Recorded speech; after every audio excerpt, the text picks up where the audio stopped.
Magandang buhay mga bata! Tara, samahan ninyo akong matuto kasama si Teacher Aika, your online teacher. Please don't forget to subscribe, like, share, and hit the notification bell for more videos. Thank you! Revised K-12 Curriculum, Filipino, Grade 3. Quarter 1, Lesson 1, Day 2. Ang ating aralin ngayong araw ay tungkol sa salitang Filipino sa araw-araw. Muli, ako si Teacher Aika, ang inyong online teacher. Simulan na natin. Mga layunin. 1. Natutukoy ang sight words na kabilang sa Filipino. 2. Natutukoy ang mga salitang pamatlig na paturol at paari. 3. Nababasa ng wasto ang mga natutuhang salita. 4. Naisusulat ng maayos at wasto ang mga natutuhang salita. At 5. Nagagamit ang mga magagalang na pananalita sa pagbati at ekspresyon sa pakikipag-usap sa paaralan.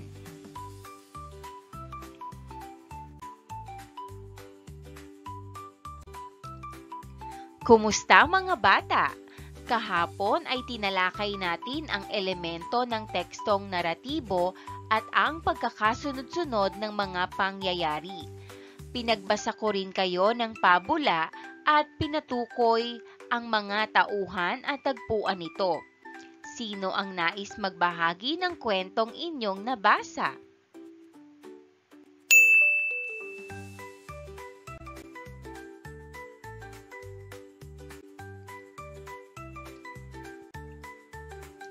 Mga bata, tingnan natin ang paligid.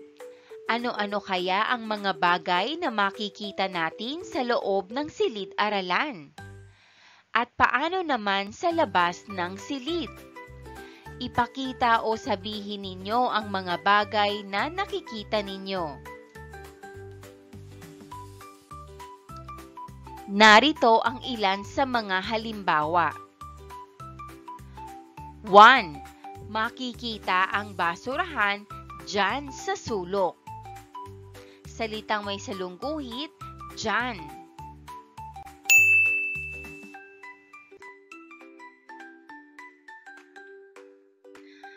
2. Ito ang bag na ginagamit ko. Ang salitang may salungguhit, ito.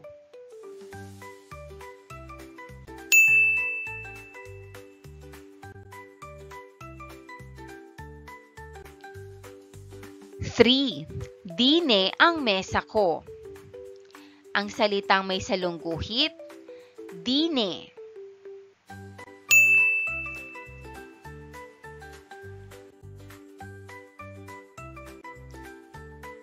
4. Ang bintanang iyan ay dapat linisan araw-araw. Ang salitang may salungguhit, iyan.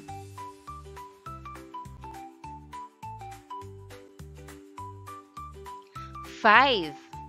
Doon ko inilalagay sa kabinet ang mga libro. Salitang may salungguhit, doon.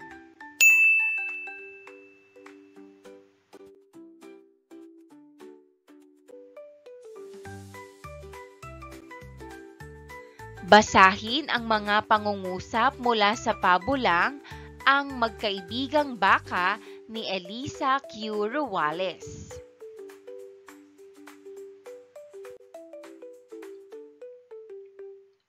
Panuto, hanapin sa loob ng kahon ang salitang pinalitan ng mga pahalang na salita sa pangungusap.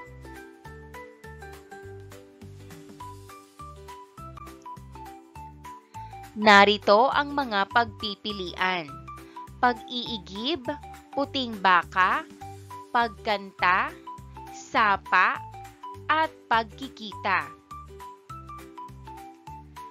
1. Ito ang ginagawa nila araw-araw para sa pamilya. Ang salitang may salungguhit, ito. Ang sagot, pag-iigib. 2. Hindi nito maamin sa kanyang kaibigan dahil nahihiya siya. Salitang may salungguhit, nito. Ang sagot, pagkanta. 3. Iyan ang kaibigan ko. Salitang may salungguhit, iyan. Ang sagot, puting baka.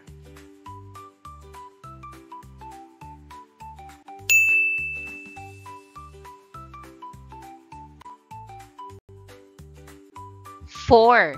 Alam ko na, araw-araw ay mag-e-ensayo tayo rito. Ang salitang may salungguhit, rito. Ang sagot, sapa. 5. Mula noong nagkita kami sa sapa ng aking kaibigang si Abuhing Baka, tinulungan niya akong mag-ensayo upang mapabuti ang aking kakayahan sa pag-awit. Salitang may salungguhit ay noong. Ang sagot, pagkikita.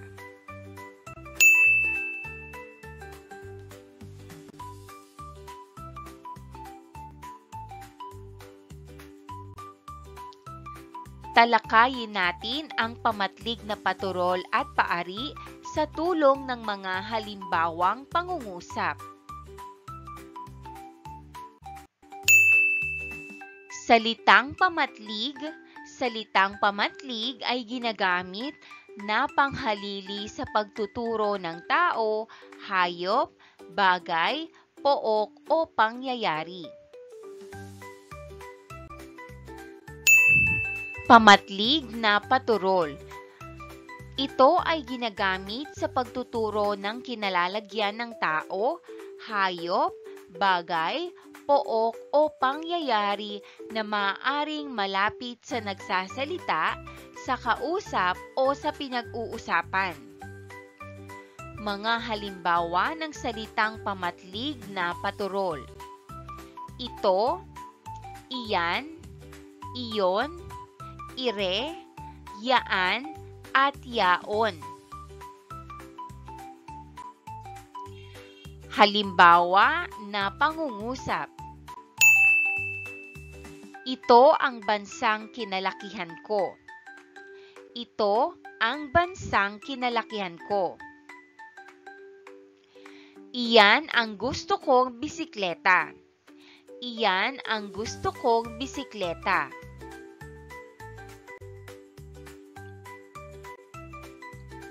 Basahin at suriin ang mga pamatlig na ginamit sa pangungusap.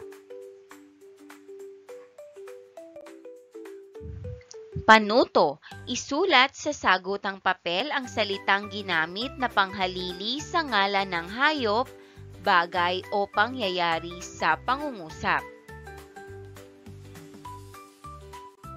1. Ipakikita ko sa iyo ang mga isinulat namin. Ire ang aking kwaderno. Ang sagot, ire.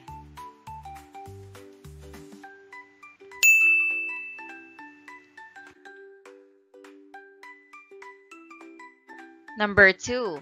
Maayos ang aming bakuran. Ito ang nililinis ko araw-araw.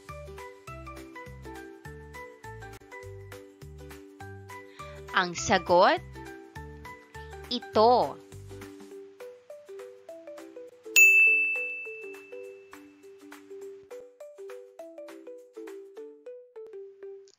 Number 3. Maganda ang bestida na suot mo. Gusto ko iyan. Ang sagot, iyan.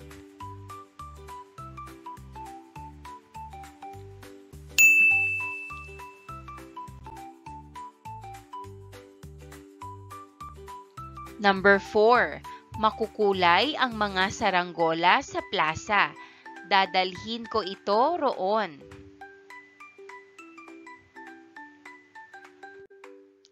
Ang sagot, roon.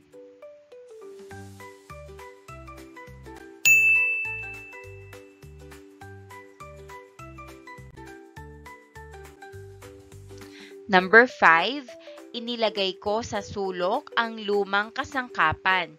Diyan mo na lang hanapin.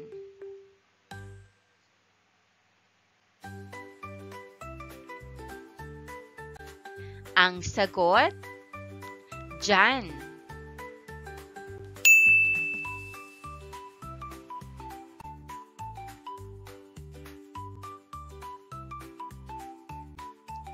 Panuto. Piliin sa loob ng panaklong ang panghalipamatlig na angkop sa diwa ng dialogo. Isulat ang sagot sa iyong kwaderno. Dialogo sa paaralan. Keith, magandang araw sa inyo. Ako po ang inyong bagong kamag-aral. Kailan lang kami dumating dito sa Manila? Jade, masaya kami na makasama ka rito sa silid. Keith, maaari po ba akong umupo riyan sa tabi mo?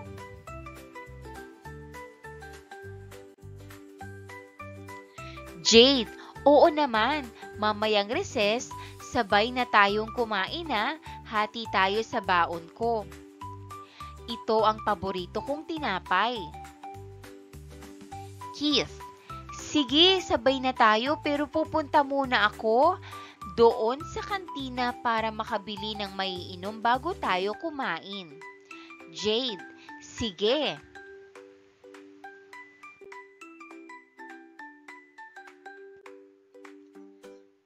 Mga bata, meron tayong kahon na may lamang mga salita.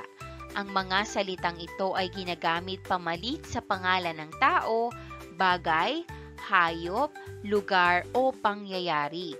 Paiikutin natin ang kahon habang may masayang tugtog. Kapag huminto ang tugtog, ang may hawak ng kahon ay bubunot ng isang salita. Gagamitin niya ang salitang iyon sa paggawa ng pangungusap at isusulat niya ito sa pisara. Handa na ba kayo? Narito ang mga susing salita. Ito, ire, iyan, iyon, yaan, yaon, dito, rito, diyan, dine, riyan, doon, roon, nire, nito, niyan, niyon, at noon. Halimbawa, nabunot ninyo ang salitang ito. Gagamitin nyo ito sa sariling pangungusap. Ito ang gamit kong sapatos araw-araw. Ulitin natin, ito ang gamit kong sapatos araw-araw.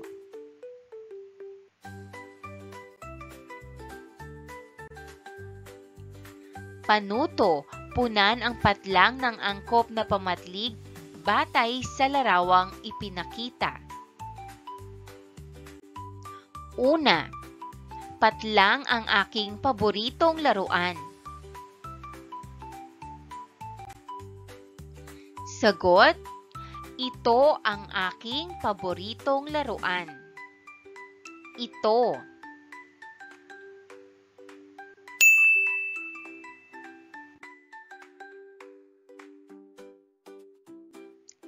Pangalawa, patlang kami namamasyal tuwing linggo.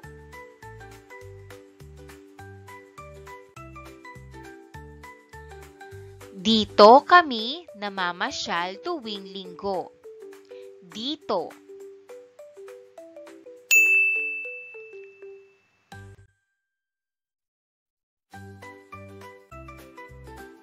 Pangatlo, gusto kong magpalipad ng saranggola.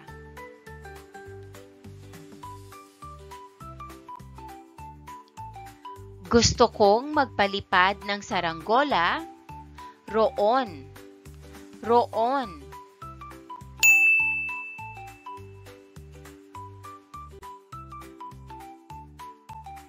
Pang-apat, maganda ang sapatos mo. Patlang ang gusto kong ipabili kay nanay.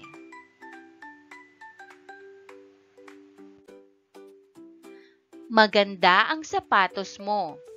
Iyan ang gusto kong ipabili kay nanay. Iyan.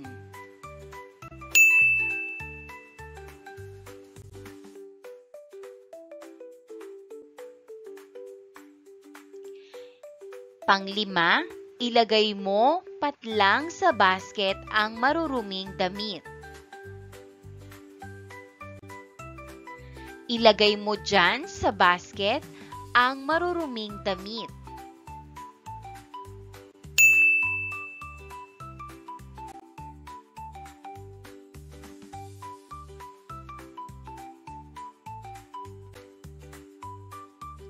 Panuto, isulat sa sagutang papel ang salitang ginamit na panghalili sa ngalan ng tao, bagay at pangyayari sa pangungusap. Number 1. Maupo ka dine sa aking tabi, anak. Ang sagot, dine.